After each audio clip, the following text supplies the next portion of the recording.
Assalamualaikum warahmatullahi wabarakatuh.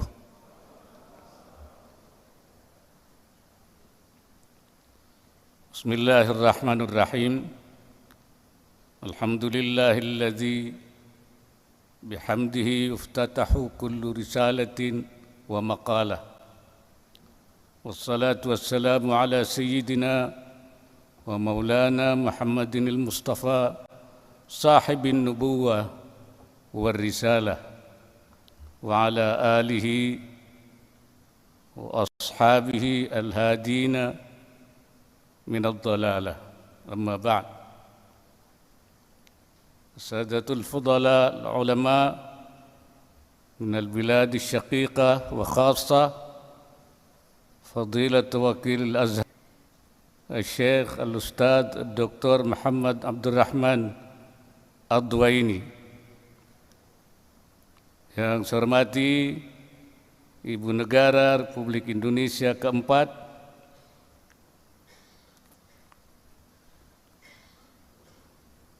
Menteri Pendayagunaan Aparatur Negara dan Reformasi Birokrasi,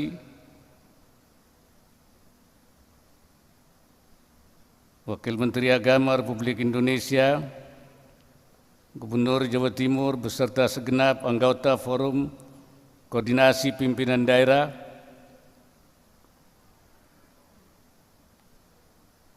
Mustasyar PBN Dr. Kiai Haji Mustafa Bisri,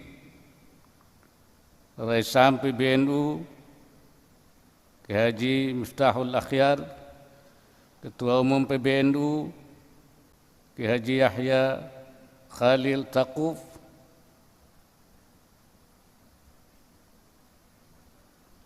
perwakilan perguruan tinggi dan pondok pesantren, para pengurus wilayah dan cabang Nahdlatul Ulama, hadirin dan hadirat sekalian yang saya hormati.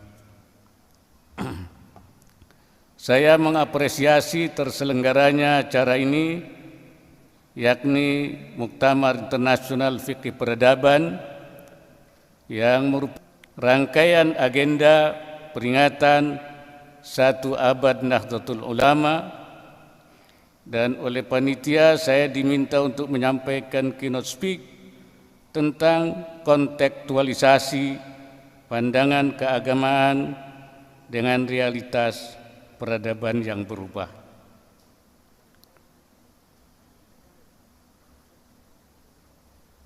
Topik ini sangat menarik, khususnya dikaitkan dengan karakter hukum Islam atau fikih yang fleksibel, muruna, dan dinamis, tatawuriyah, mengikuti dinamika dan perkembangan zaman. Cuman memang keterlaluan panitia, Wakil Presiden suruh membicarakan fikih kontekstual.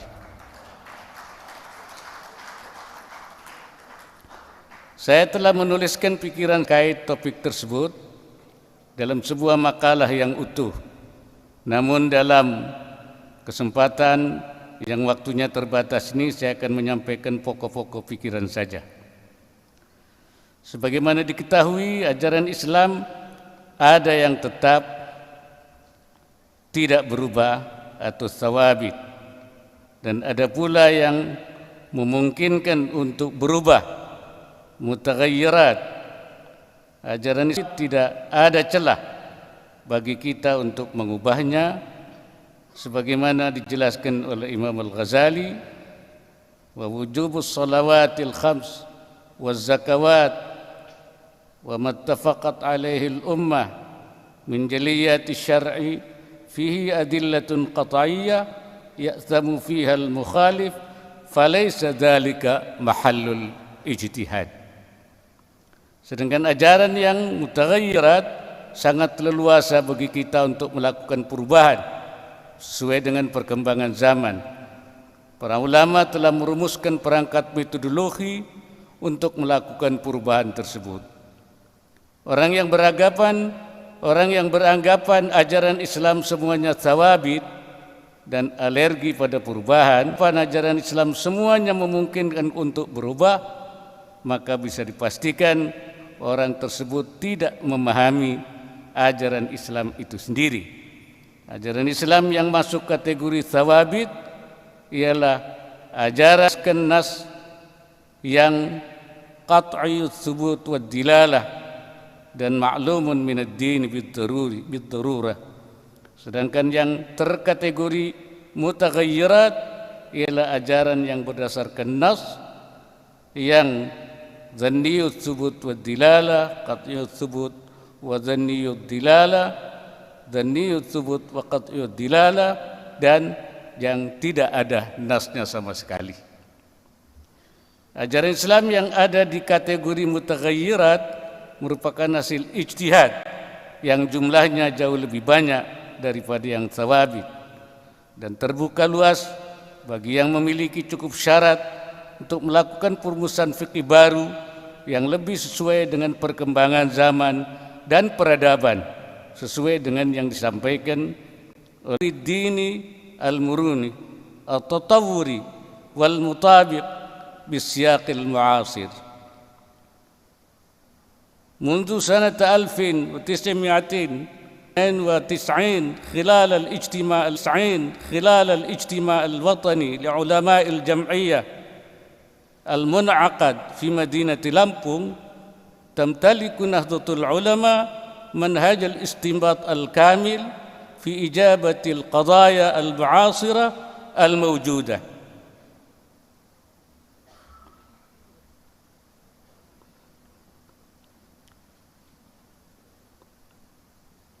من القول والمنهج، بمعنى أن عملية استنباط الأحكام في هذه الجمعية لا تعتمد على نقل النصوص الفقهية الموجودة فحسب، بل شرع أيضا بالاجتهاد باستخدام المناهج المعتبرة عند علماء الأصول.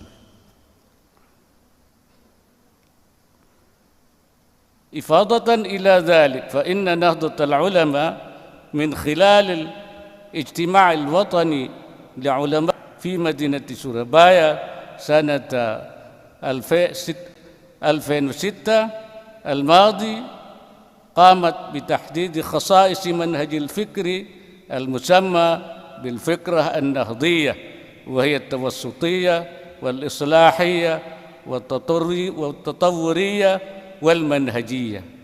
لذلك من مقامها أن تشترك نهضة العلماء في تقديم الردود حلول الفعالة على عدة المشاكل العالمية والإنسانية التي تحدث في عصر حضارتنا الحديثة.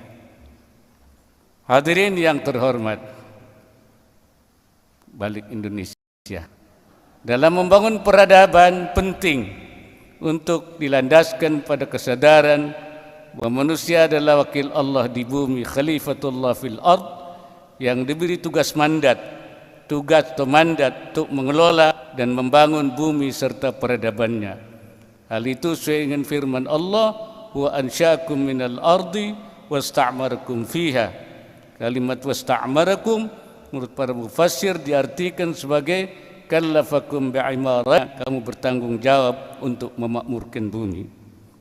Selain itu harus pula dilandaskan pada dimensi ketuhanan Rabbaniyah, teosentris, dan juga dimensi kemanusiaan insaniyah, antroposentris.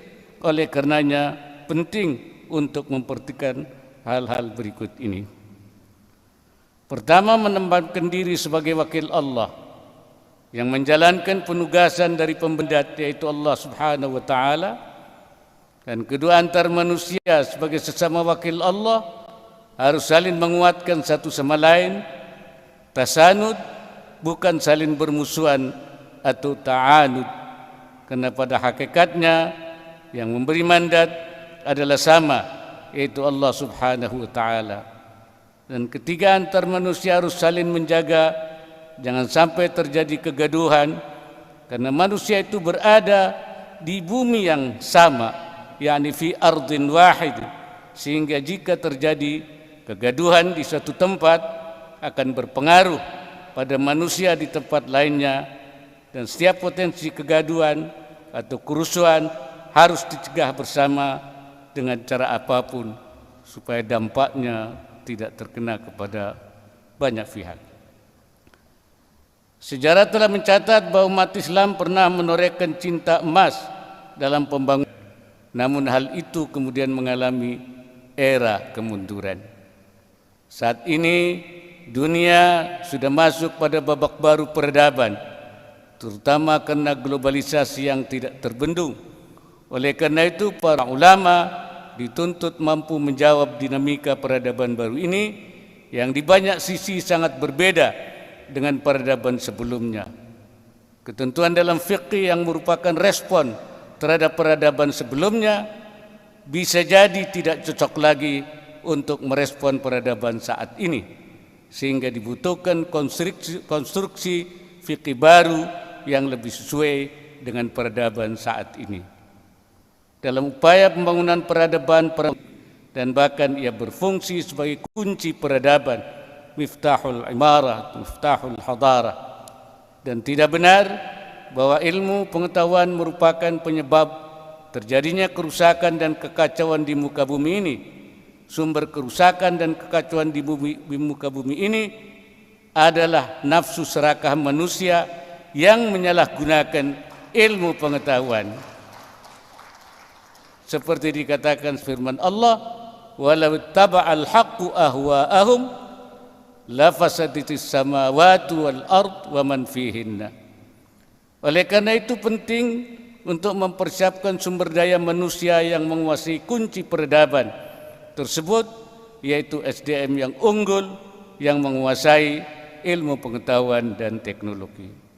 Hadirin yang terhormat, di antara permasalahan yang menjadi perhatian peradaban modern adalah pola hubungan antar kelompok masyarakat dalam sebuah negara, khususnya hubungan antar kelompok agama.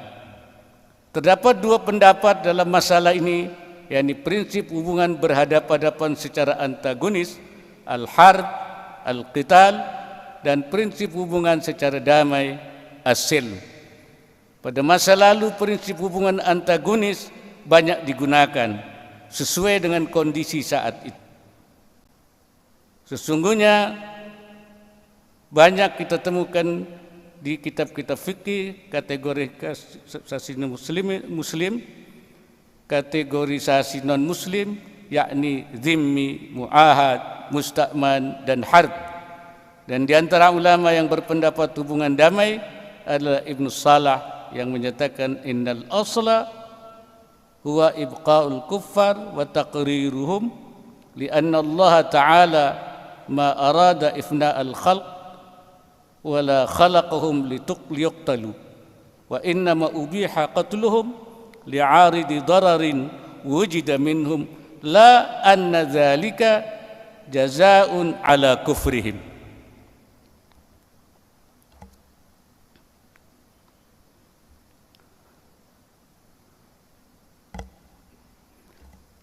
وفي هذه الأيام الأخيرة ini Arab lagi هذه المصطلحات غير مستخدمة في عدة الدول المسلمة فالآن تم إطلاق المصطلح المعاصر على كل سكان الدولة باسم المواطن بغض النظر عن ديانتهم وذلك لأن جميع المواطنين قد تعاهدوا على الخضوع والامتثال للدستور وقوانين الدولة المقررة والمعمول بها في كل دولة بحيث لدى كل مواطنين لهم حقوق وواجبات متساوية بينهم وكذلك يلتزمون أيضا بالعهد والاتفاق على حفظ وحدة الوطن والأمن الوطني واحترام الحقوق الإنسانية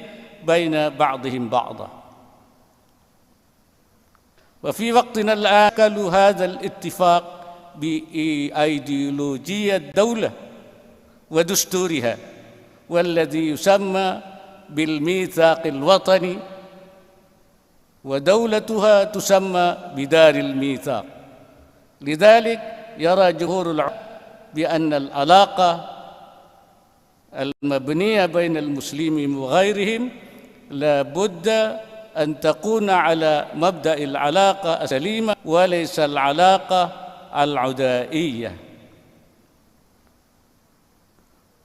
وفي هذا الصدد يجب علينا إعادة النظر في مفهوم الجهاد، أن جمهور العلماء في العصر الماضي كانوا يؤيدون مفهوم الجهاد بالمعنى العدواني وهو الهجومية، هذا لأن في ذلك العصر كانت ظروف الحياة مليئة بالصراعات والحروب بين المجموعات الاجتماعية وكذلك بين الأديان.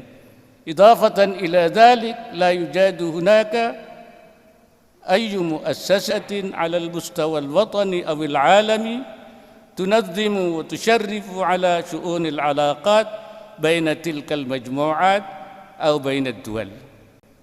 كانت جمهور علماء المسلمين في عصرنا اليوم يؤيدون مفهوم الجهاد بالمعنى الدفاعي وهو الدفاعية، هذا لأن ظروف العالم الحديث تقدم مبادئ السلام والوئام في الحياة الاجتماعية والوطنية وكذلك في العلاقات بين الدول العالمية.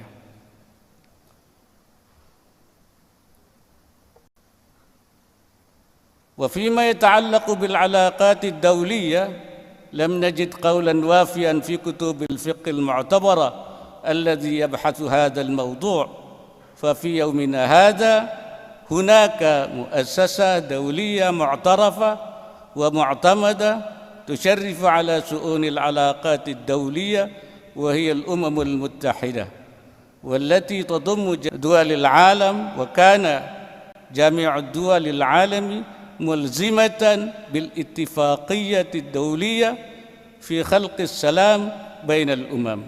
وفي المنظور الإسلامي نستطيع أن نقول بأن الأمم المتحدة هي مؤسسة لها سيادة شرعية لأنها متفقة من قبل جميع الدول العالمية، وحسب المنظور الإسلامي أيضا يعتبر ذلك الاتفاق الدولي كالميثاق العالمي، والتي تكون قراراته ملزمة من قبل الدول الأعضاء للأمم المتحدة. Hanya saja Indonesia lagi. Dalam kenyataannya perjanjian internasional yang telah ditetapkan oleh PBB tidak sedikit yang dilanggar sehingga seringkali terjadi konflik antar negara, seperti pendudukan Israel di Palestina, serangan multinasional terhadap Irak, perang Rusia Ukraina yang kemudian berdampak secara global. Oleh karena itu PBB harus diperkuat dengan memberikan kesetaraan hak antara anggota dan menambah representasi sebagai anggota tetap Dewan Keamanan yang mempunyai hak veto dari negara berkembang. Selain itu perlu diperbanyak forum-forum internasional yang memberikan pengaruh terhadap Perserikatan Bangsa-Bangsa.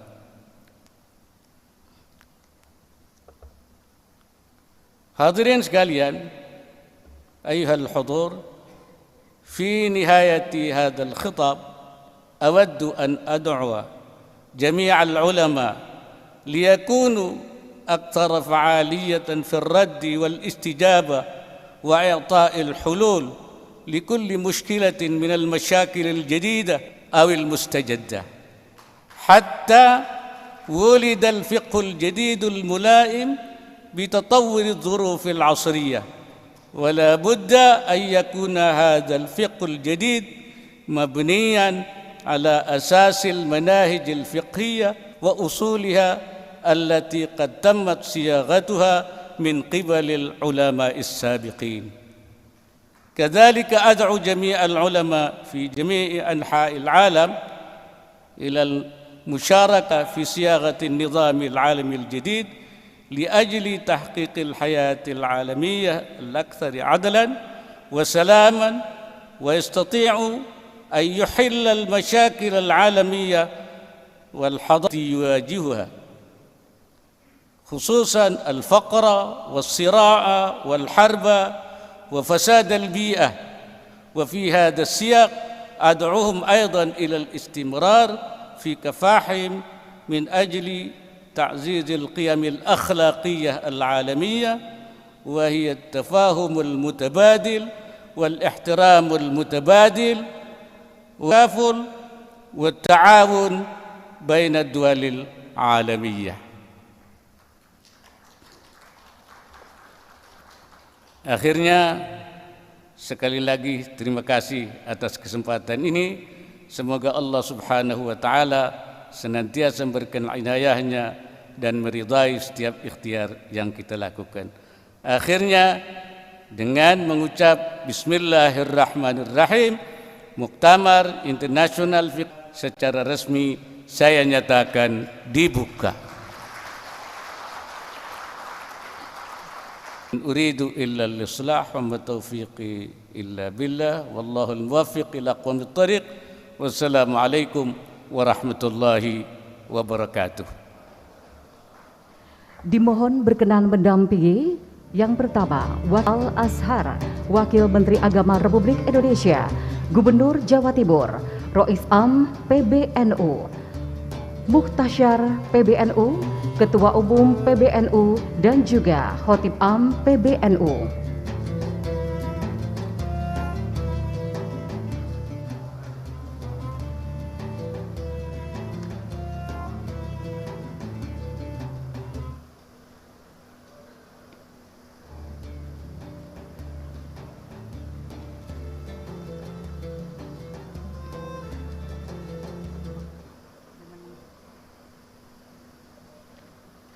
Hadirin, dengan mengucapkan Bismillahirrahmanirrahim, marilah kita hitung mundur bersama-sama dari hitungan ketiga, 2, 1.